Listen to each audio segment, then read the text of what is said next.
Let's me talk about it because I know how to talk about it. Apex Sapien. Listen, Caitlin Clark is not only going to revolutionize the WNBA.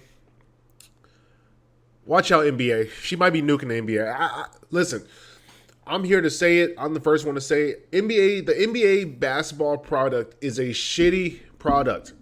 It's shitty. I don't like watching NBA basketball.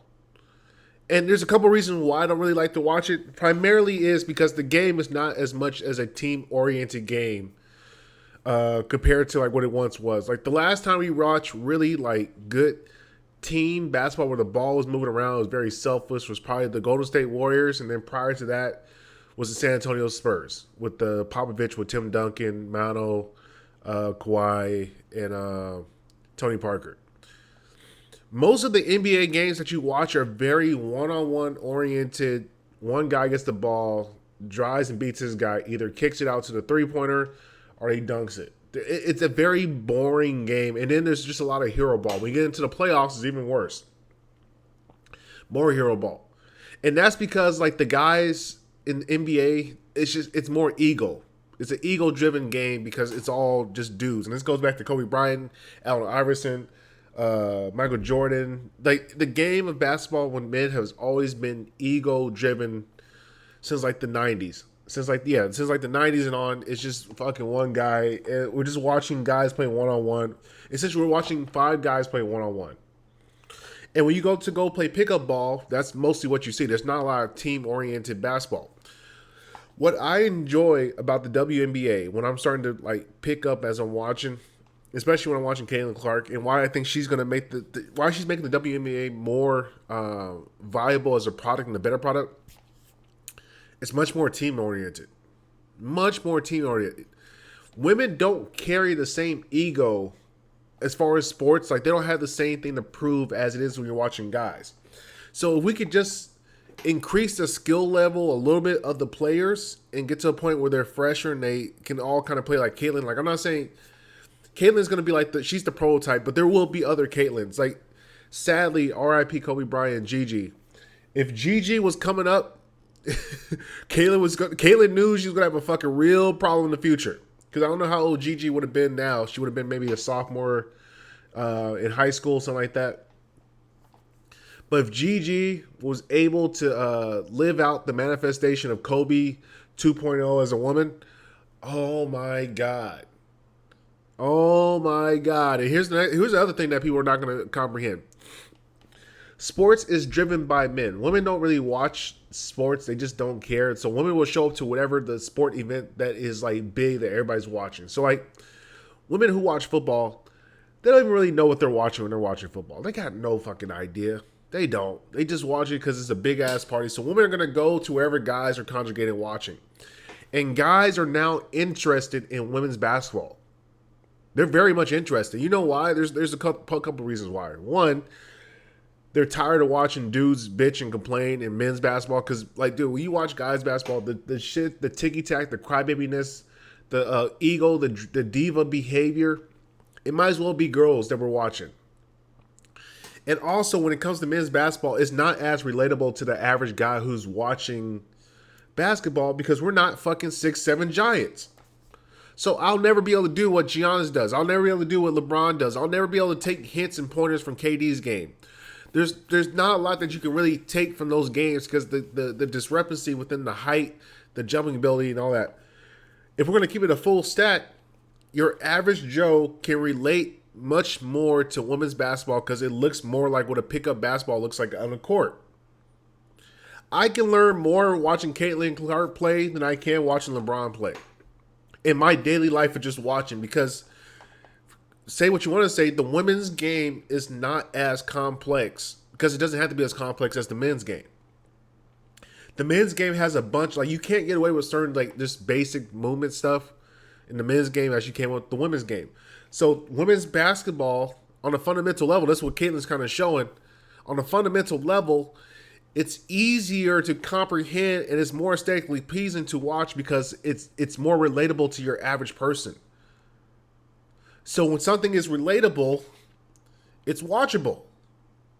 This is why people have such a difficult time with like watching football. If it wasn't for the gambling and the drunk, like if you had to sit there and just watch a football game and try to really like take the sound off, take all the other stuff, and you're just watching plays, bro, you will be bored out your mind because you cannot even begin to comprehend any of the shit that you're looking at or watching as these men are colliding and chaos is ensuing and there's patterns and plays and receivers and people going across the middle and all that. You can't comprehend what the hell you're watching when you're watching football. It like I played football for quite some time and I can barely comprehend what the hell I'm watching. But flag football is much more aesthetically pleasing because it's easier to understand. So the average Joe can watch flag football and enjoy it because they know what they're looking at. They can visualize it. They can say, "Oh, I played in a flag football league. I can go do that." So it's easier for guys, and this is what we're starting to like with the Caitlin Clark game, is because Caitlin Clark plays like a low level dude. No disrespect. No, when I say no, when I say low level dude, I mean like if you put Caitlin Clark in a pickup basketball game with a bunch of just regular dudes at a rec league, she could actually play with us and be proficient and be pretty good. Like we wouldn't have to look at her as a liability. Like and it's not disrespectful, but that's a major compliment to say that a woman could be able to play with a bunch of grown ass men and be a productive member of the team and not be a liability. That's a huge step up. Because if you put most girls into a game with guys, they're not going to be able to do anything. They won't. They'll just be locked down. It'll be embarrassing. It's almost embarrassing to watch. I don't like watching girls play with us. But that because of that, Caitlin's game can actually be more relatable to a guy who's just a regular dude that works 9 to 5 and plays in his local rec basketball league. And this is where I'm going to start to realize Caitlin's actually going to elevate the game because other young girls are going to watch her play. They're going to take her story, figure out her model. Because once somebody sees the prototype, which is if you want your girl to be good at sports, have her play with boys, have her play multiple sports, and then eventually she will get better at sports because she'll learn how to cooperate with a team. And the other thing we're going to start to see, this is what I also believe like the league of the WNBA is going to pick up with time. As they start to get more sponsors, because I'm telling you, if the Fever go to the playoffs and they make it to the championship, we're going to see we're already seeing record-breaking numbers as it is. Like the record-breaking home attendance, all this other stuff. All the league really needs is another star similar to Caitlin, because at this point she's just going to run through all these girls. So I'm praying that at some point in time we got some girl coming up the pipeline to challenge Caitlin to be her rival, because that would be awesome. And then if we can get like 4 of those girls. And here's the other aspect about the WNBA. Less games. Oh my God. Less games. Once again, let me repeat this. Less games. The NBA fucks itself because it's 82 games. Bro, we don't need 82 games of basketball. You can cut that down to 50.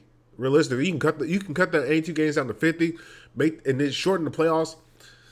Make the playoffs like the first round is only 5 games, second round 7, and the other one 7. But we don't need 7-game playoffs series because the 1 seed versus the 8 seed almost never fucking beats them. So we can get rid of that. Just make it a 5-game. But that's where the WNBA has a great advantage is that there's less games. So the games are more like, what's the word? They mean more. They're more likely to watch because there's fewer of them. So we're more likely to watch them. When you have 82 games in the basketball season, it's like, bro, why am I like I'll watch Christmas Day, Thanksgiving Day, like outside of that, maybe the 4th of July. I'm not trying to watch 82 games of a season. I can't follow 82 games. I can't even follow 82 days of my life. None the hell fucking 82 games of a season. So the less games make the games more valuable, kind of like in football. The less games you play, the more valuable the games become. And the more valuable the games become, the more hard the players play because they mean more. Now I would for the WNBA, I would cut the playoff series. Like you don't need I think there's only like 16 teams, 12 teams in the thing. 8 of them go to playoffs. So maybe cut that down to just maybe have like a top 4 and then 2 until unless they can expand the league, but they don't need to expand the league. If anything, they need to concentrate a little bit more. But what I love to see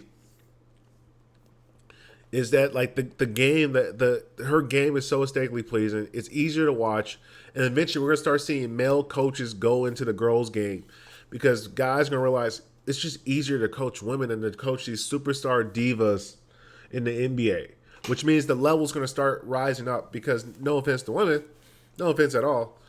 But it's easier for women to take directions from a guy than it is for them to take directions from a woman. Just easier. And then it's easier for the guy to work with the woman because he's gonna be thankful because he's like, thank God I don't have to deal with these fucking NBA divas no more. I'm tired of these NBA divas. I'm tired, Kate. I'm tired of these moody ass superstars that get overly paid, that bitch and complain about everything and their legacy and so forth and so forth. I'd rather just go deal with the women who just looking for direction, looking for somebody. They have no ego and they just want to win. They're playing for the sake of winning, not for their own vanity. But anyway, shout out to Caitlin Clark, man, because she's not only just revolutionizing women's basketball, she's going to revolutionize men's basketball. I think university, she's going to revolutionize the way that women's sports just in general. Because once again, the last thing, guys just guys don't really care so much about the sports. A lot of it's just gambling and a reason to get drink and kick with your boys. But then there's the aesthetic thing, which is like we get to watch pretty women. Like Lexi Hole is pretty attractive. I'm not gonna lie, that's a cute girl. Cameron Brink's pretty cute. So we get the Angel Reese is cute too. There's a lot of cuties in there. So we get to watch cute girls play basketball. So not only do we get to watch basketball that's more relatable to what we do at a pickup game, we also get to watch cuties do it. There's less games, and the games are more relatable to us. That's a triple win. I'm telling you, give it about 10 years or so, the WNBA might be the biggest sport product on the planet. Especially they get the right marketing push to the right people. Calling it.